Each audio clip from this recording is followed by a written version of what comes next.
বৈষম্য বিরোধী আন্দোলন না বেচাকেনার প্রজেক্ট? এক বছরে আসলেই কি বদলেছে কিছু?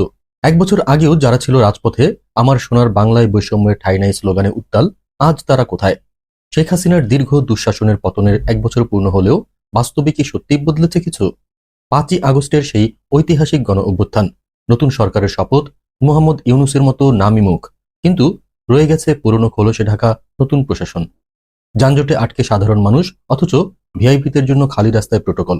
সেবা খাতে দুর্নীতি, কোটা নিয়ে সিন্ডিকেট, ড্রাইভিং লাইসেন্স আটকে লাখ লাখ। এক বছরের ব্যবধানে সব রয়ে গেছে আগের মতোই। শুধু তাই নয়, যারা নেতৃত্ব দিয়েছিলেন আন্দোলনে, আজ তারাই চাঁদাবাজির মামলায় ধরা।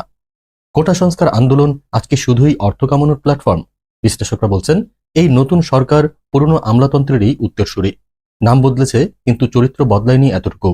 নারীদের অংশগ্রহণ ছিল এই আন্দোলনের প্রাণ, অথচ এক বছর পরও হলের বৈষম্য, পোশাকের নীতিপুলিশি, হয়রানি সবই বহাল। তাহলে প্রশ্ন একটাই, এই বৈষম্য বিরোধী লড়াই কি বাঁচার আন্দোলন ছিল, নাকি কেবলই বেচার ব্যবসা?